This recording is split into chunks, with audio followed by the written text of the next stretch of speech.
বাজারে কোন রকম ইসরায়েলি পণ্য চলবে না, চলবে না। মানুষ ছিল দল বল নির্বিশেষে, এবং আমরা একটা কথাই জানান দিতে চাই যে গাজাবাসীর পাশে আমরা আছি, এবং মুসলিম উম্মাদের সাথে যখনই এরকম অন্যায় হবে, হত্যাযজ্ঞ চালাবে, আমরা সবসময় এক থাকবো এবং এর তীব্র প্রতিবাদ আমরা সবসময় করবো। এই প্রতিবাদে আমরা গাজাবাসী ধ্বংস না হোক, যেভাবে ইসরায়েল গাজাবাসীকে ধ্বংস করতে চাচ্ছে, আমরা ইসলাম রাষ্ট্র হিসেবে একটা ইসলাম রাষ্ট্রকে এভাবে ধ্বংস হইতে দিতে পারি না। আমরা বাংলাদেশ থেকে এটা জানান দিতে চাই, আমরা ইসলাম তাদের সাথে গাজাবাসীর সাথে আসি। আমরা ইসরায়েলকে বয়কট করবো, ইসরায়েলের পণ্য, বাংলাদেশ থেকে সকল ইসরায়েলের পণ্য সবকিছু আমরা বয়কট করবো। এর মাটি থেকে আমরা জানান দিতে চাই, আরব লীগ এবং ওআইসি, তুমি তোমার পলিটিক্যাল স্ট্যান্ড পরিষ্কার করো। তুমি পেট্রোডলারের পিছনে, পেট্রোডলারের মোহে না ঘুরে তুমি লেবানন এবং পারস্য সভ্যতার ইরান যে পলিটিক্যাল স্ট্যান্ড নিয়ে ফিলিস্তিনকে রক্ষা করছে, সেই একই পলিটিক্যাল স্ট্যান্ড যদি নাও, দুনিয়ার মানচিত্র থেকে ইসরায়েল নামক কৃত্রিম রাষ্ট্রটি, জারজ রাষ্ট্রটি 3 দিনও টিকতে পারবে না। ফিলিস্তিনের সাধারণ মুসলমানদের উপর যে বর্বরচিত হামলা চালানো হয়েছে, যে বর্বরচিত হত্যা করা হয়েছে, যেভাবে গাজাবাসীকে মিশিয়ে দেওয়া হয়েছে, আমরা তার প্রতিবাদে আমরা কক্সবাজারের আপামন ছাত্র সমাজ আমরা আজকের বিক্ষোভ মিছিলকে স্পষ্ট বার্তা দিতে চাই, আমরা অনতিবিলম্বে এই হামলা, এই হত্যা এবং যারা এই বর্বরচিত হত্যাকাণ্ডের সাথে জড়িত, আমরা তাদেরকে দ্রুত আইনের আওতায় এনে ইন্টারন্যাশনাল ল অনুযায়ী সর্বোচ্চ শাস্তি দাবি জানাচ্ছি, এবং মুসলিম জাহান যে নেতারা আছে তাদেরকে আহ্বান জানাবো অনতিবিলম্বে এই দখলদার ইসরায়েলের বিরুদ্ধে ব্যবস্থা দিতে চাই। আজকের পর থেকে কক্সেস বাজারে কোন রকম ইসরায়েলি পণ্য চলবে না, চলবে না। ইসরায়েলি পণ্য বয়কট, বয়কট।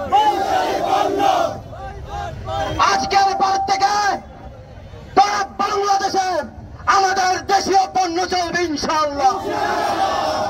এবারে আমার সংক্ষিপ্ত বক্তব্য এখানে শেষ করছি। এই আজকের সরকার ডক্টর মোহাম্মদ ইউনূসকে একটা কথা জানান দিতে চাই, আপনি বাংলাদেশ থেকে আর্মি সহ যারা আমরা সাধারণ ছাত্র জনতা আছি তাদেরকে ট্রেনিং দিয়ে আমাদেরকে ফিলিস্তিনে পাঠিয়ে দিয়ে আমরা ফিলিস্তিনের পক্ষে যুদ্ধ করার জন্য রাজি আছি। আপনারা রাজি আছেন তো? আপনারা রাজি আছেন তো? আমরা ইসলামের পক্ষে সব সময় জীবন দিতে রাজি আছে। আরেকটা কথা জানিয়ে দিতে চাই, আগামী 7 দিনের মধ্যে বাংলাদেশের সমস্ত দোকান থেকে ইসরায়েলি পণ্য তুলে দেওয়ার উদাত্ত আহ্বান জানাচ্ছে।